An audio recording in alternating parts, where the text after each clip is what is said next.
Assalamualaikum warahmatullahi wabarakatuh. Perkenalkan, nama saya Suharti, calon guru penggerak angkatan 10 dari Kabupaten Cilacap. Saya mengajar di SMP Negeri 1 Kroya. Baiklah, di sini saya akan mempresentasikan tugas saya, koneksi antar materi coaching untuk supervisi akademik. Bapak fasilitator saya adalah Bapak Krisno Adi, SPD MPD, sedangkan ibu pengajar praktek saya adalah Ibu Rahajeng Dwi Kusumasari.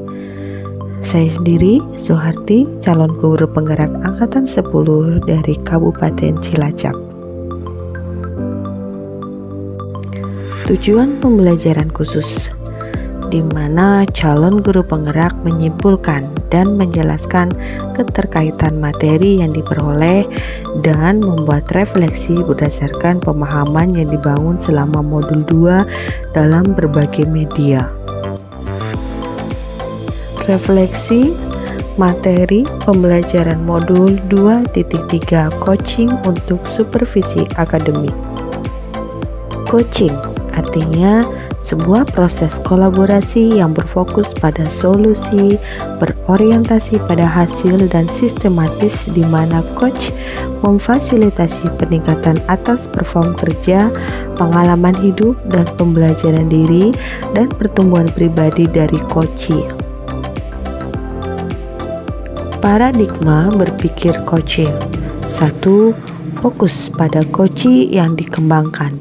2. Bersikap terbuka dan ingin tahu. 3. Memiliki kesadaran diri yang kuat. 4. Mampu melihat peluang baru dan masa depan. Prinsip coaching. Pertama, kemitraan. Dalam proses coaching, posisi coach terhadap coachee adalah mitra. Itu berarti setara, tidak ada yang lebih tinggi maupun lebih rendah. Yang kedua, proses kreatif.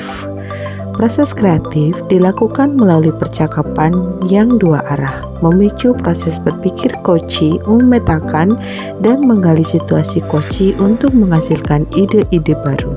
Yang ketiga, maksimalkan potensi. Untuk memaksimalkan potensi dan memberdayakan rekan sejawat, percakapan perlu diakhiri dengan suatu rencana tindak lanjut yang diputuskan oleh rekan yang dikembangkan. Coaching dalam konteks pendidikan.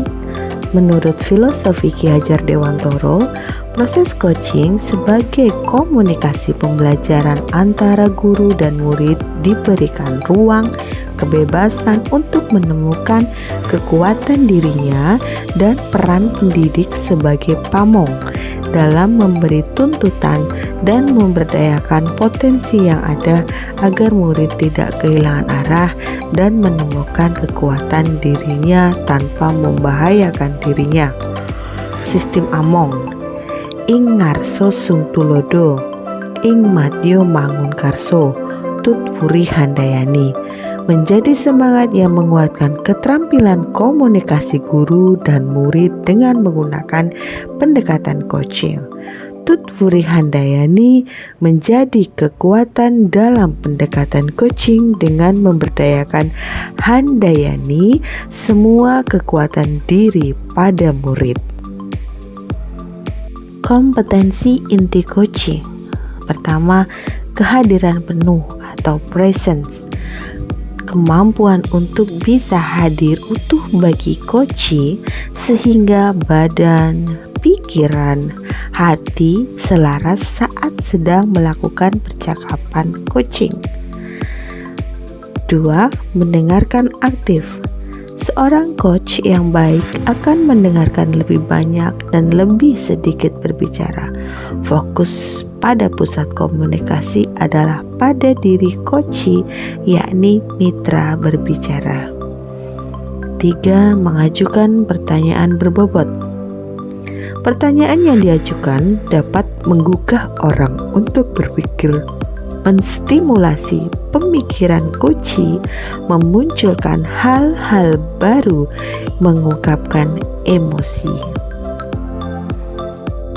Percakapan berbasis coaching dengan alur tirta. T. Coach perlu mengetahui apa tujuan yang hendak dicapai coachee dari sisi coaching ini. I. Proses menggali apa yang terjadi pada diri coachee. R. Coach membantu coachee dalam memilah dan memilih hasil pemikiran selama sesi yang nantinya akan dijadikan sebagai rancangan aksi. Ta. Komitmen coachee dalam membuat sebuah rencana aksi dan menjalankannya. Supervisi akademik dengan paradigma berpikir coaching. Pertama, supervisi akademik perlu dimaknai secara positif sebagai kegiatan berkelanjutan yang meningkatkan kompetensi guru sebagai pemimpin pembelajaran dalam mencapai tujuan pembelajaran, yakni pembelajaran yang berpihak pada anak. 2. Beberapa prinsip-prinsip supervisi akademik dengan paradigma berpikir coaching meliputi kemitraan, konstruktif, terencana, reflektif, objektif, berkesinambungan, dan komprehensif. Yang ketiga, siklus dalam supervisi kritis umumnya meliputi 3 tahap, yaitu praobservasi, observasi, dan pasca observasi. Pengalaman reflektif terkait pengalaman belajar. Pertama, emosi yang dirasakan. Dalam emosi yang dirasakan ada 2 poin. Poin A, tergugah untuk lebih giat belajar, mendapatkan pemahaman yang baik tentang coaching untuk supervisi akademik. B, tertantang untuk memperbanyak praktek dengan coaching dan rekan guru agar mendapatkan keterampilan yang baik, sehingga kedepannya dapat melakukan coaching untuk supervisi akademik. Yang kedua, yang sudah baik dan perlu diperbaiki. Terdapat 2 poin. Poin A, mendapatkan pemahaman materi dan coaching dan sudah dipraktikkan. Poin B, yang perlu diperbaiki terkait dengan kompetensi menjadi coach yang baik, terutama untuk mengajukan pertanyaan berbobot terhadap coaching. 3. Implikasi terhadap kompetensi diri. 1 poin, yaitu poin A, menambah dan mengoptimalkan kekuatan diri sebagai pendidik dan orang tua yang dapat menjadi seorang coach bagi orang-orang di sekitar. Refleksi analisis untuk implementasi dalam konteks calon guru penggerak. Analisis terkait modul 2.3. Pertama, bagaimana penerapan coaching untuk supervisi akademik? Melalui supervisi akademik, kegiatan pengembangan dan pemberdayaan kompetensi diri dalam rangka peningkatan performa pengajar dan mencapai tujuan pembelajaran. Coaching dibutuhkan sebagai peningkatan motivasi dan komitmen diri seorang guru sehingga kualitas pembelajaran meningkat seiring meningkatnya motivasi kerja para guru. 2. Coaching sebagai kompetensi membangun kemitraan. Kemitraan dalam menjalankan proses dapat terbangun dan membuka peluang akselerasi kesadaran yang mendorong tindakan aksi manakala dilandasi kepercayaan coachee terhadap coach. Dalam prosesnya kita tidak perlu memandang kesenjangan jabatan karena dalam supervisi akademik terjadi proses kolaboratif antar supervisor dan guru. Analisis terkait modul 2.3. Apa tantangan implementasi coaching di sekolah? Seringkali supervisi akademik dilihat sebagai sebuah proses yang bersifat satu arah, apalagi jika supervisi akademik ini hanya terjadi dalam 1 tahun sekali menjelang akhir tahun pembelajaran. Supervisi menjadi sebuah tagihan atau kewajiban para pemimpin sekolah dalam tanggung jawab mengevaluasi para tenaga pendidik. Bagaimana alternatif solusi untuk tantangan yang akan datang? Pada proses coaching, seorang coach lebih menekan menjadi seorang pendengar aktif. Dengan sedikit mendominasi pembicaraan, seorang coach hanya melontarkan beberapa pertanyaan yang merangsang ide melalui jawaban dari coach. Dibutuhkan sebuah keterampilan berkomunikasi yang lebih untuk melakukan coaching, sebab dalam coaching lebih menekan temuan komitmen untuk menyelesaikan masalah sehingga pada masa depan dapat lebih baik. Refleksi koneksi antar materi.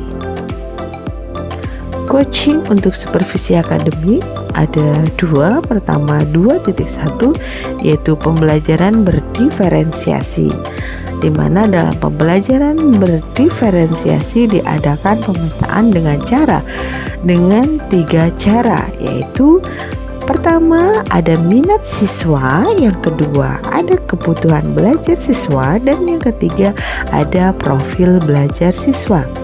Pemetaan ini digunakan oleh seorang coach sebagai data dalam proses coaching sehingga murid mampu mengoptimalkan potensi yang ada pada dirinya untuk menemukan solusi yang baik. Yang 2.2, pembelajaran sosial emosional. Ada beberapa hal yang harus dipahami dalam kompetensi sosial emosional, yaitu kesadaran diri, pengelolaan diri, kesadaran diri, dan keterampilan berelasi, dan pengambilan keputusan yang bertanggung jawab. KSE digunakan oleh seorang pendidik sebagai seorang coach dalam proses coaching terhadap coachee agar terjadi pengendalian diri dan emosi untuk coach dan coachee, serta menimbulkan rasa empati, rasa sosialisasi, serta mengambil keputusan yang tepat. Peran sebagai seorang coach di sekolah dan keterkaitannya dengan materi sebelumnya di paket modul 2, yaitu pembelajaran berdiferensiasi dan pembelajaran sosial dan emosional. Di dalam konteks coaching dan Tirta sebagai alur percakapan, coaching mewajibkan kita sebagai coach untuk melakukan kehadiran penuh dalam salah satu kegiatan stop dan mindfulness listening yang telah dipelajari di modul 2.2 pembelajaran sosial dan emosional. Salah satu prinsip coaching adalah memaksimalkan potensi dan memberdayakan rekan sejawat. Percakapan perlu diakhiri dengan suatu rencana tindak lanjut yang diputuskan oleh rekan yang dikembangkan, yang paling besar kemungkinannya berhasilnya.